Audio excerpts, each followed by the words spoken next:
Good morning everybody. आज हम लोग संविधान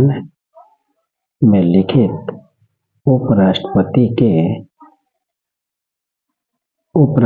के कार्य और उसके निर्वाचन से संबंधित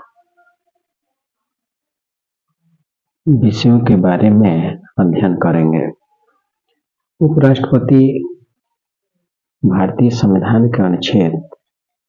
63 में प्रावधान किया गया है कि भारत का एक उपराष्ट्रपति होगा, यानी भारत का उपराष्ट्रपति संबंधी संविधान के अनुच्छेद 63 में दिया गया है और इस पद का सृजन अमेरिका के संविधान से लिया गया है। कई बार यह प्रश्न पूछता है कि उपराष्ट्रपति के पद का सृजन जो किया गया है वह कहाँ से लिया गया है, वह कहाँ से उपराष्ट्रपति के पद का सृजन अमेरिका के संविधान से लिया गया है और उपराष्ट्रपति राज्यसभा का पदेन सभापति होता है, यानी उपराष्ट्रपति राज्यसभा का पदेन सभापति होता है, लेकिन वह राज्यसभा का सदस्य नहीं होता है। उपराष्ट्रपति राज्यसभा का पदेन सभापति यानी सभा की अध्यक्षता वही करता है, लेकिन वह उस राज्यसभा का सदस्य नहीं होता है। यानी कोई भी मतदान प्रक्रिया में जिस तरह सभी सदस्य भाग लेते हैं, उस तरह से राष्ट्रपति मतदान प्रक्रिया में भाग नहीं लेता है, लेकिन एक स्थिति में वह मतदान में भाग लेता है जब कोई निर्णायक मत देना हो, यानी पक्ष और विपक्ष के मतदान के समय यानी दोनों पक्ष की संख्या बराबर आ जाए, तो उस कंडीशन में वह अपना निर्णायक मत यानी किसी भी विचार के तरफ वो अपना मत दे सकता है और इस तरह वो बहुमत पास होता है। ऐसे सामान्य स्थितियों में वह अपना मत नहीं देता है, सामान्य स्थितियों में वह अपना मत नहीं देता है।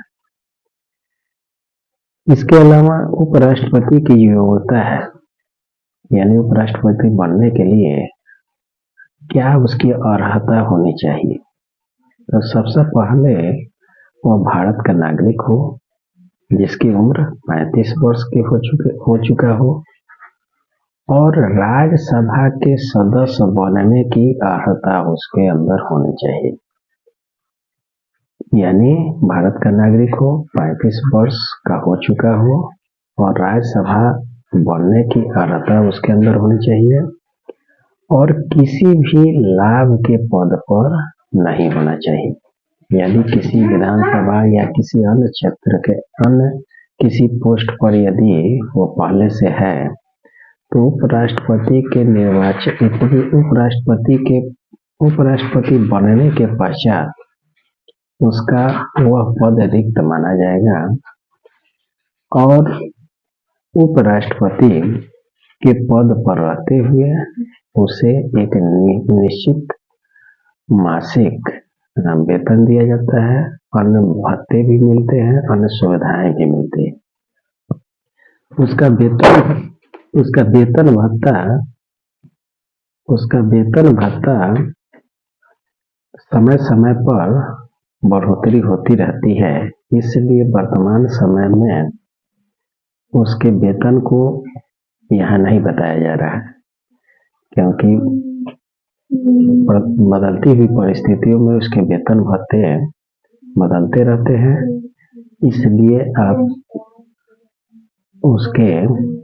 वर्तमान वेतन भत्तों से संबंधित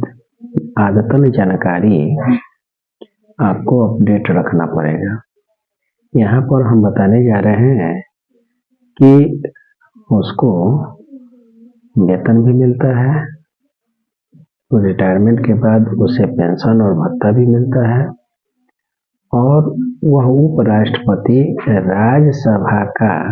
सभापति भी होता है। इस नाते भी वह उपराष्ट्रपति का जो कार्य है वो बिल्कुल राज्यसभा को संचालित करने का ही जिम्मेदारी उसको दी गई है।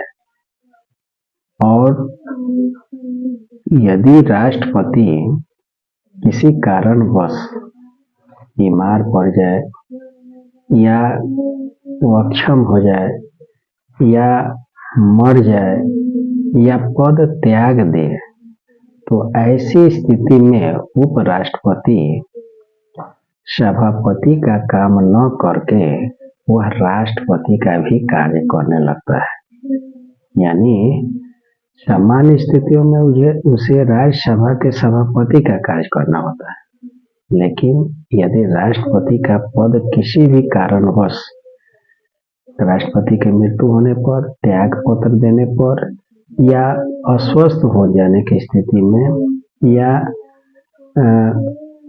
अस्वस्थ हो जाने की स्थिति में या फिर उसे महाभियोग द्वारा पदच्युत कर दिया गया हो,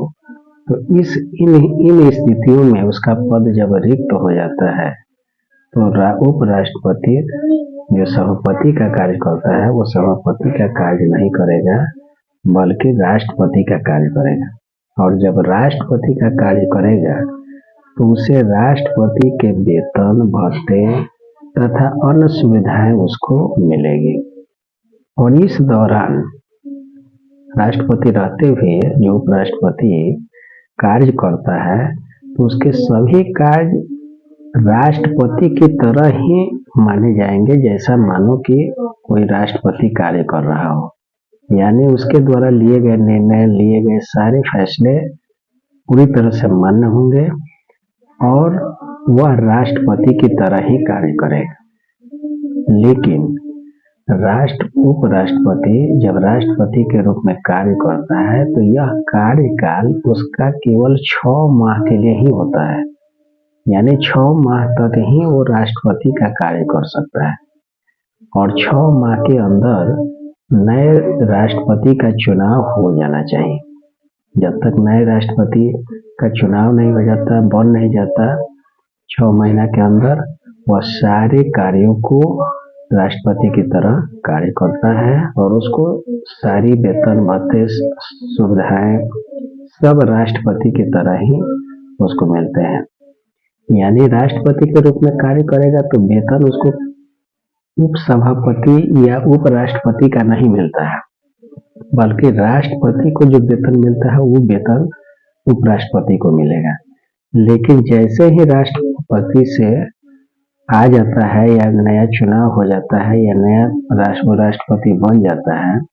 ठीक उसके बाद और जब उपराष्ट्रपति के रूप में हो जाता है या राज्यसभा के सभापति के रूप में कार्य करता है तो उसका वेतन भत्ता उपराष्ट्रपति की तरह ही मिलने लगता है। यानी स्पष्ट है कि उपराष्ट्रपति का पद जो है वह किन परिस्थितियों में सृजन किया गया, आप सभी को पता है कि एक तरफ तो राष्ट्रपति के अनुपस्थिति में कार्य करने के लिए उसका पद सृजन किया गया है, तो दूसरी तरफ राज्यसभा का सभापति के रूप में कार्य करने की जिम्मेदारी दी गई है। यानी दोनों परिस्थितियों में वह देश के सबसे उच्च सदन यानी राज्यसभा, देश के 2 सदन हैं जिसमें लोकसभा को निम्न सदन, राज्यसभा को उच्च सदन, यानी उच्च सदन की सभापति करने का काम उपराष्ट्रपति करता है। सामान्यतः उपराष्ट्रपति के पद पर जो भी व्यक्ति बनता है वो काफी विद्वान व्यक्ति बनता है, काफी चर्चित व्यक्ति होता है और वह राज्यसभा का सभापति का कार्य करता है। और कई बार